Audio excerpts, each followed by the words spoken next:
I don't know shit about Facebook. I started an account late last year to promote my website. Not much happened. I plugged my Facebook address pretty much everywhere I went, and while fans trickled in, one or two even shared some of the content that I posted, my page wasn't growing nearly as quickly as I'd hoped. Fast forward a couple of months. Same problem. In total, my page was stuck around 100 likes. The majority of those were from the first week I started the page, and a bunch of nice Reddit users felt sympathy for me and visited, clicked like, and never came back. I can't blame them, to be honest.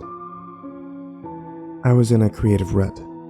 Very little new content was coming out, and what did reach completion was nothing but a rehash of older, more popular stories. Ones that I'd done in the past. I was hoping to piggyback on their successes. It didn't work.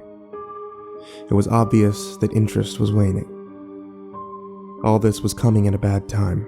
My Tumblr, which had done spectacularly well for the first few months of its existence, was also stagnating. Followers were disappearing. Again, I can't blame them. Why follow a blog that just reposts old stories without putting anything out that's new or interesting? I'd reached a point where I was starting to think writing wasn't for me. I'd have to rethink everything I'd envisioned for my future. Out of nowhere, sometime in April, I got a notification on Facebook that my page had been mentioned. I clicked through and was astonished to find that a page with nearly 10 million fans had posted one of my older stories and had credited my own Facebook page as the content creator. Messages and likes came in droves, friend requests too. I didn't know what to do with all the newfound interest in my work. My creativity hadn't been piqued by it all, but my enthusiasm had reemerged. I chatted with people who messaged me. I gave advice to aspiring writers, despite not really believing any of what I was saying, and I even agreed to collaborate with another semi-well-known author in a piece at some point in the fall. As April progressed, more and more people were visiting my page and inhaling my old content. Each day I'd spent hours replying to notifications and messages, sometimes holding 10 real-time conversations at once. It felt good to be connecting with people again. It's something I hadn't really done at all since high school, and that was almost 20 years ago. I grew close with a few of the people that I'd been messaging. People from all over the world, in fact. We chatted about nothing and everything. We used a cliché that I despise but find impossible to avoid. The more we talked, the closer we got. There were about 25 people out of the hundreds who I already felt a connection with. I think it was mutual, too. We chatted together on Facebook, and then we started doing group emails. In May, Charles, one of the 25, suggested a meetup. Obviously, for some of them, it was impossible. Quite a few were too far away for that to be possible for them. But 8 or 9 of us were all within around 300 miles of one another. After working through some logistical issues, we made it happen. 7 people showed up. I got to meet 7 wonderful people. Charles, Lynn, Malcolm, Anita, Bev, Melly, and Raj. We met up at a small restaurant in the Tribeca area of New York City. We chatted, we laughed, we had an all-around fantastic time. I enjoyed myself and my new friends more than I can even express. But it was Bev who really stood out. We'd grown close online, but I never had any hope of getting much closer than that. But it all changed when we met. While we all shared stories and jokes and beers around the table, Bev and I held hands. She squeezed my fingers with her own and I stroked her wrist, toyed with her bracelet. During the brief glances we shared with one another, we both knew something special was happening. When it was obvious the night was coming to an end and everyone headed back to their respective hotel rooms or homes, Bev and I remained together. We headed back to our hotel room and let things take their natural course. It was truly wonderful. After it was all over, Bev got up from the bed to take a shower. I propped myself up with my laptop on my lap, happily reminiscing about the time not only she and I had spent together, but the time all 8 of us had shared hours earlier. I decided to get on Facebook, leave individual messages for my new friends to show how much I appreciated them. While clicking through to where I needed to go, I realized I never even visited their pages before. We'd all just chatted either on my page or through email. I clicked on Malcolm's first. It was weird.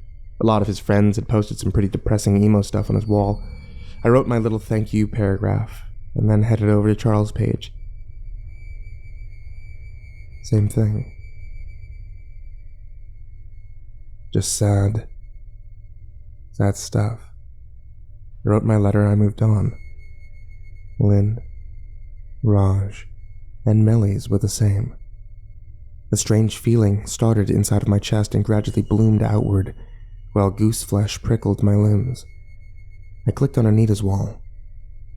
More depressing messages. One in particular caught my eye. "We'll always love you, Anita. You will always be our beautiful, sweet daughter."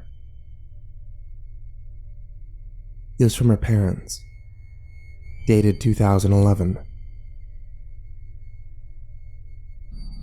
The feeling of discomfort and dread intensified. I went back to all the other pages that I'd just been to and scrolled down. All the depressing messages were from between 2009 and 2016. They all had something in common. They were all saying some variant of goodbye. Doing my best to control my breathing, I navigated to one page I hadn't visited yet. Bev. The message on her wall dated February 2nd, 2016. "God bless you and keep you. You were taken from us far too soon, sweet girl." A loud thud sounded from the bathroom, causing me to jump. I got up quickly, asking, Bev, are you okay?" No response. I walked slowly towards the bathroom, a sense of doom weighing down on my body. I knocked on the door. No reply. Just the sound of water running. I turned the doorknob and entered the bathroom. The room was steamy and warm, with an intense, unpleasant odor. "Bev?" I asked. My head starting to spin with fear, I gripped the shower curtain between my thumb and forefinger and slowly pulled it open. I screamed. Hot water streaming down the remains of a bloated, rotting corpse. Stringy blonde hair was plastered to the side of a gray face with a purple tongue bulging through lips that looked like dark green banana slugs. Grayish yellow slime drooled from between her legs and puddled thickly near the drain. Before I could turn away, I threw up. I saw the bracelet on her wrist that I'd played with at the restaurant. I heaved and retched into the toilet, trying to tell myself that it was impossible and Bev was alive and normal and everything was okay. I closed my eyes. I turned around to face the tub. I made the sign of the cross, opening my eyes.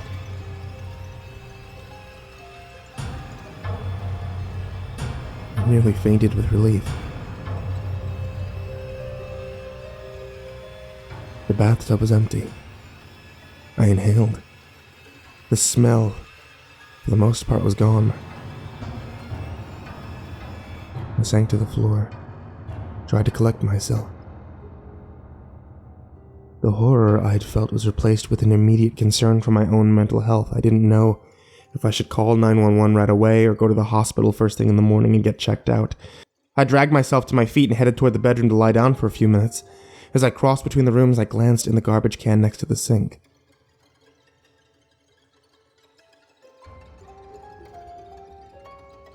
the used condom, sat inside like a deflated grub, covered in grayish yellow slime.